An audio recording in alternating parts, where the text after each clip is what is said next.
Os anjos são, literalmente, as criaturas mais poderosas de todo o mundo de Dragon Ball. Eles são personagens tão absurdamente quebrados que nem mesmo os guerreiros mais fortes do universo conseguem chegar perto do nível deles. Mas o que quase ninguém te conta é que os anjos também têm um ponto fraco. E isso está diretamente ligado ao próprio Daishinkan, o sumo sacerdote. A verdade nua e crua é que os anjos não apenas respeitam o Daishinkan, mas de certa forma morrem de medo dele. No mangá canônico de Dragon Ball Super, Toyotaro finalmente revelou o poder supremo desse cara, e o motivo pelo qual ele é muito maior e mais aterrorizante do que parecia no começo. Dragon Ball Super já chutou a porta com a chegada do temível Deus da Destruição, o Bills. Mas não demorou muito para o roteiro jogar um segredo ainda mais absurdo na nossa cara. O anjo Whis não era apenas o mestre do Bills, mas uma criatura em uma prateleira de poder completamente diferente. E logo depois, fomos apresentados àquele que supera o Whis com folga, o sumo sacerdote Daishinkan. No começo, a história tentou vender que ele era apenas uma pessoa bastante tranquila. O próprio Goku olhou para ele e achou que não era alguém muito forte. Só que isso, na verdade, é a maior prova do quão insano ele é. Nem mesmo um guerreiro absurdamente experiente como o Goku foi capaz de ler os movimentos dele ou calcular a sua verdadeira força. O Daishinkan estava operando em um nível de existência que o cérebro do Goku simplesmente não conseguia processar. Hoje, nós vamos destrinchar os grandes mistérios que rondam os anjos e analisar o poder mais terrível de Daishinkan que a franquia tentou esconder.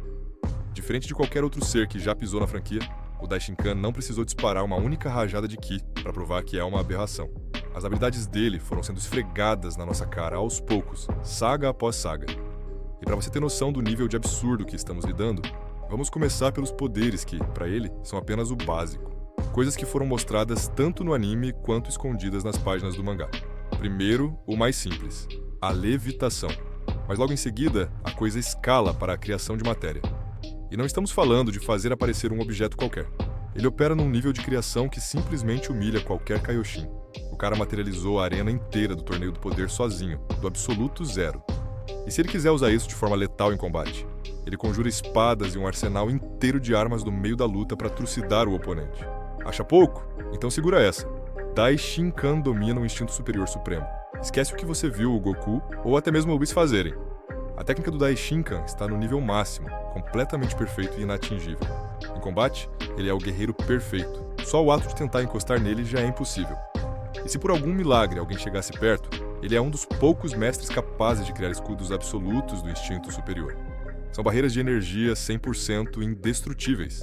Ele pode criar isso em volta dele ou de qualquer lugar, e o tamanho é virtualmente indefinido. O Goku até conseguiu desbloquear uma versão disso lá na saga do Granola, mas os escudos dele eram minúsculos e limitados se comparados aos do Sumo Sacerdote. O arsenal do cara ainda conta com o controle do tempo. O Whis consegue voltar 3 minutinhos, né?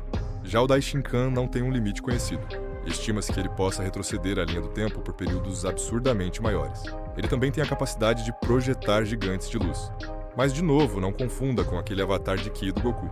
O do Daishinkan opera num patamar estrutural inalcançável. Mas de todas essas habilidades comuns, a mais apelona de todas é a capacidade de inutilizar as técnicas do adversário. O Rei dos Anjos pode simplesmente olhar para você e desligar os seus poderes.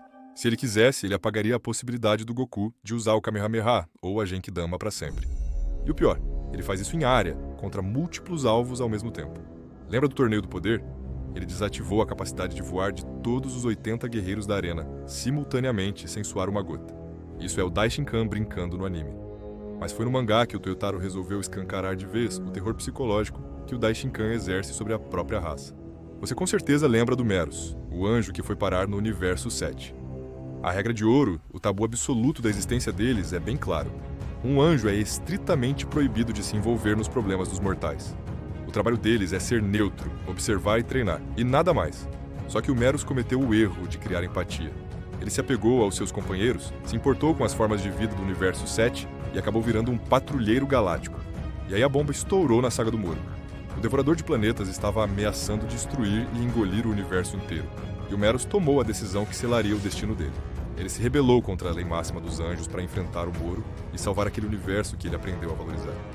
Foi exatamente aí que o Toyotaro expôs a ferida aberta, o grande ponto fraco dos anjos. Se um deles interfere de verdade nos assuntos do universo, o resultado é terrível. A punição é a destruição. O Meros foi lá, lutou bravamente contra o Moro, mas em questão de instantes, ele perdeu todas as suas forças e se desvaneceu na mais completa escuridão, reduzido a absolutamente nada. Mas é aqui que a ingenuidade bate no teto. Quando o Uberus sumiu, fica aquela dúvida enorme. Quem apagou o cara? Foram simplesmente as leis dos anjos que se aplicaram sozinhas e por isso ele foi destruído? O ponto fraco deles é apenas uma regra automática de não poder se envolver? A resposta é um sonoro não. Mais pra frente, o próprio Toyotaro revelou que o Daishinkan estava diretamente envolvido na destruição do Meros. Em outras palavras, o carrasco que destruiu o Meros por desobedecer às regras foi o mesmíssimo sumo sacerdote. E se você parar para analisar o peso disso, o negócio é perturbador. Não importa o quão invencíveis e poderosos os anjos pareçam pra gente. Para o Daishinkan, acabar com a vida de qualquer um deles é um processo estupidamente simples. Literalmente nenhum anjo é capaz de bater de frente com ele, nem por um instante, já que eles poderiam ser apagados e destruídos por completo em um piscar de olhos. Mas o verdadeiro terror do Daishinkan não para por aí.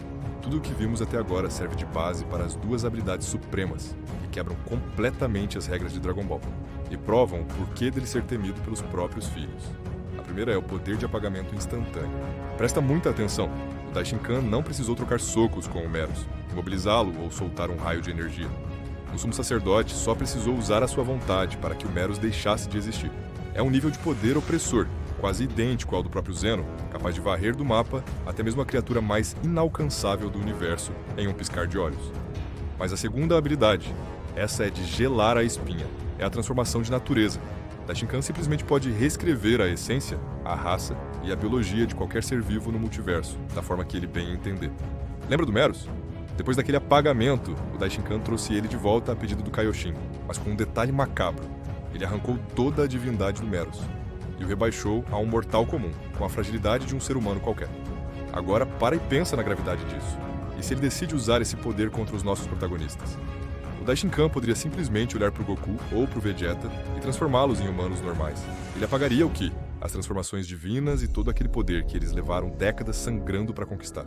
Um estalar de dedos e o guerreiro mais forte do universo vira um cara comum na rua. É um nível de controle absoluto sobre a vida que coloca o sumo sacerdote em um patamar aterrorizante. No fim das contas, o verdadeiro poder do Daishinkan deixa uma mensagem bem clara. Ninguém está a salvo no topo da cadeia alimentar de Dragon Ball, mas é o sumo sacerdote quem realmente puxa as cordinhas dos deuses. Alguns fãs acham que o Goku um dia vai superar os anjos na força bruta.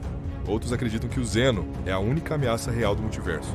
E alguns simplesmente ignoram a aberração silenciosa que é o Daishinkan. Essa foi a prova definitiva sobre a verdadeira hierarquia divina. Não uma teoria maluca e nostálgica de internet, mas a realidade fria e sombria que a obra permite. Agora eu quero saber de você. Qual dessas habilidades do sumo sacerdote mais te surpreendeu ou te deixou com aquele frio na espinha?